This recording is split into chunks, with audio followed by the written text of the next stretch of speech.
somebody in the studio after 2 weeks to be specific, an author right here, live in the flesh. And what we're going to talk about is a new book. It's called Early Indications.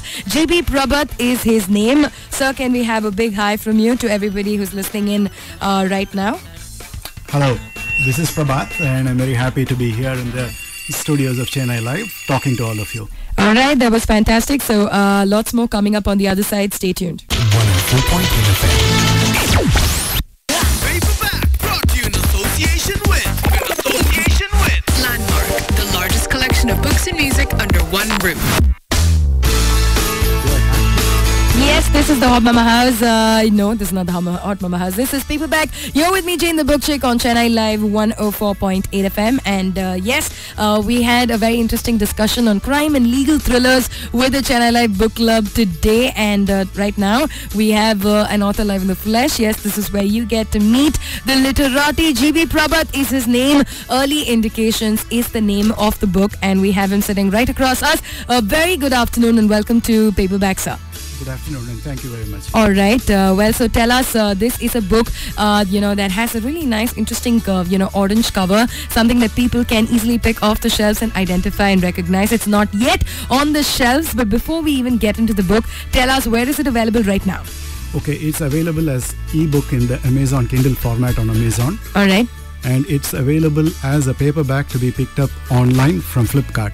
All right. And you were telling us a little bit about the pricing strategy, which I think is very interesting on Flipkart. So tell us a little bit about that. Right. On Amazon, it's priced at 99 cents, which is the equivalent of 50 rupees. The intention is that this book hopefully must spark off the literary fiction revolution in India, as Chetan Bhagat managed to spark off the popular fiction revolution some years ago. All right. By making price not a deterrent to reading. All right. So in a similar manner, if we can persuade people to pick up this book with price not being a deterrent, then we have a chance of perhaps kindling, and no pun intended, kindling the literary fiction revolution in India.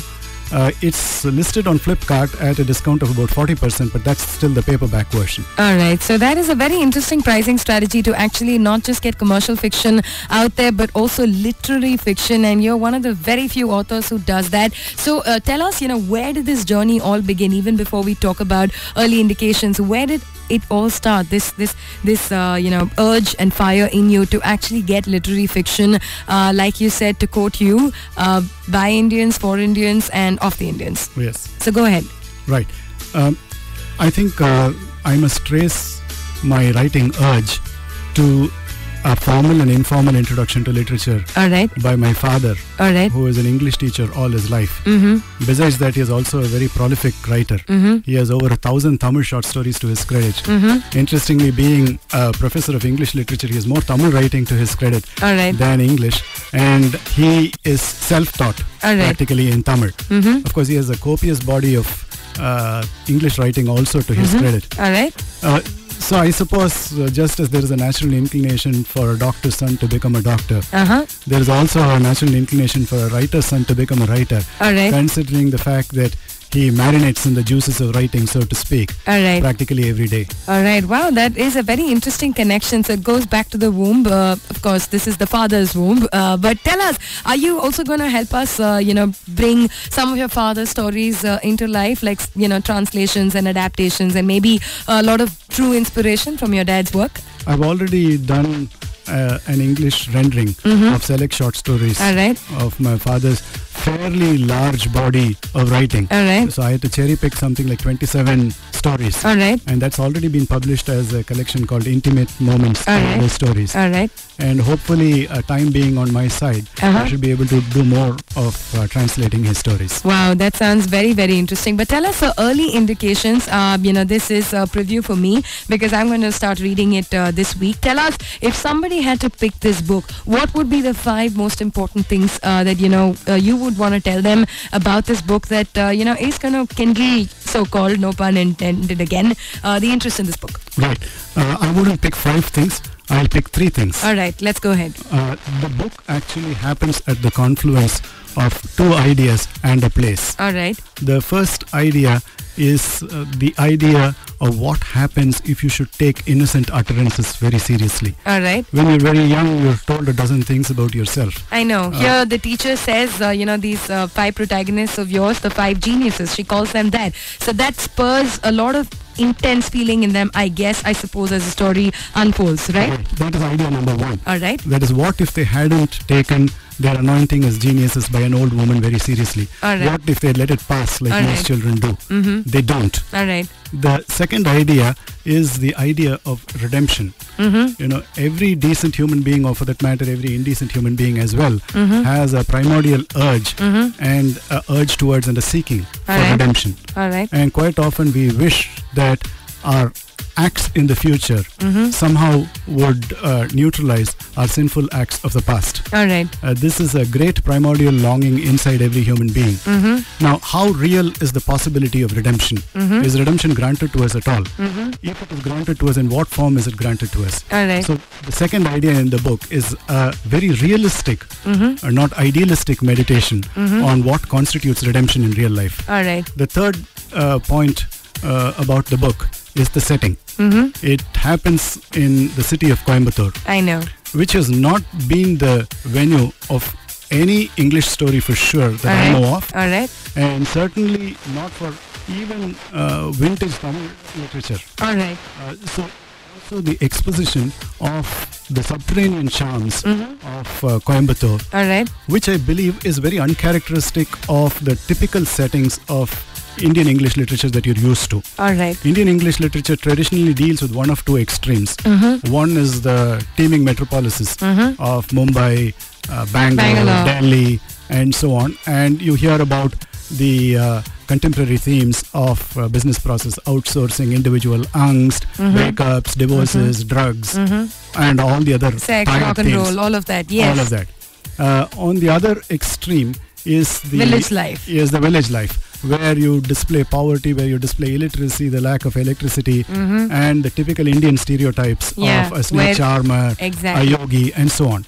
Little do we realize that a very, very substantial part of India lies and lives between these two extremes. All right. And if there has to be authentic Indian literature, it has to equally champion the case for settings that would be between these two extremes. To the best of my knowledge, this is one of the first attempts to set a story completely in a city that is 100% Indian and 100% does not belong to the stereotypes of either extremes. Wow, so between the extremes, it's the middle path that Buddha talked to us about, and I guess that is what this particular book does. More in conversation with Mr. G.V. Prabhat on the other side, and the book is called Early Indications, and it definitely is an early indication on the show today for you to go and pick it up. But for now, stay tuned to Chennai Live 104.8 FM in the Association with Landmark, the largest collection of books and music under one roof. Yes, this is Paperback. You're with me, Jane, the book chick on Chennai Live 104.8 FM. We're very interesting off-air conversation with Mr. J.B. Prabhat, who is the author of Early Indications, a book that he says is very different in terms of how it, wants to accomplish and make sure that literary fiction, which belongs to India and is Indian by heart, actually goes out there and, speaks for itself. And like Chetan Bhagat popularized commercial fiction, G.V. Prabhat really hopes that literary fiction is given a chance, and I'm sure that's something that we all also need to strive and ensure that literary fiction also has its place under the sun. What do you say, sir? Okay. Some years ago, when India started its liberalization, friends used to lament to me that there is no book market in India. All right. And he used to constantly reassure them that if the pizza market has arrived and the auto market has arrived and the sunglasses consumption market has arrived. And the movie market has always been alive. The movie market has always been, in fact, sometimes larger than the Western movie market. Very true. So we had no complaints there. But as India's affluence increased and material consumption also increased consistent with the affluence increase, all right, I used to reassure people that the book market would arrive. And it was a very deterministic view that I was taking of the arrival of the book market. All right. Chetan Bhagat happened to be the instrument who actually released the book market and helped it find its true potential. All right. I now am as firm in my faith that the literary fiction market must also arrive. All right. Now, whether I am fortunate to be a part of it or I am fortunate to be a trigger of it is incidental. All right. If people start consuming pizza in certain proportion to their income, and if they start devoting a certain part of their expenditure to clothes and to other consumable items, it's only a short order away that they will start spending on books, and more importantly, they'll start spending on literary fiction as is done in the West. All right. So do you think that a commercial writer like Chetan Bhagat also could and might move to literary fiction? If not, the whole 9, yards, would he at least possibly take it a notch higher? Because there have been a lot of complaints on the show that though we love Chetan Bhagat in terms of what he's done for the book world, the language, the literature, the prose, it's kind of missing. So it's more the story, and people love that. But don't you think, even writers like him should up the literary levels of their books? What Chetan Bhagat should do has to be determined by himself. All right.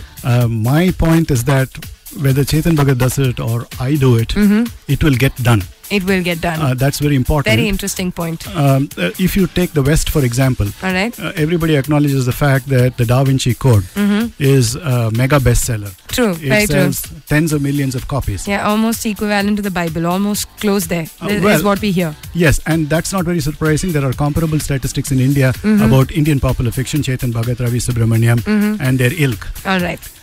But for every Dan Brown's book in the West, there is also a matching book like Khaled Hosseini's The Kite Runner. The Kite Runner. Right, which sells as many millions of copies. Very true. That, or even like a Paulo Coelho. Right, Paulo Coelho.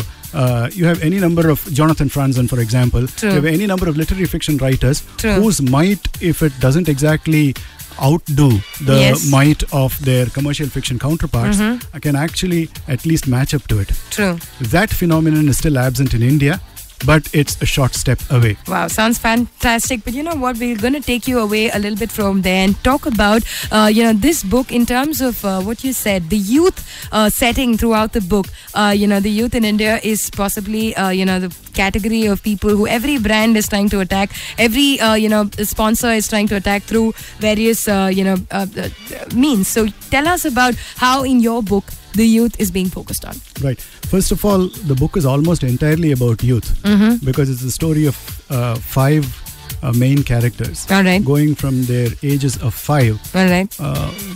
To their ages of 20 or so.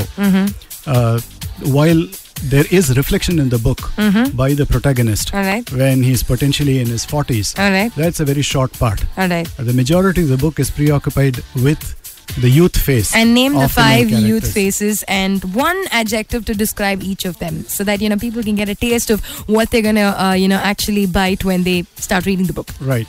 So of the 5, there's only one girl and that's Sarita. All right. She is a musical star. All right.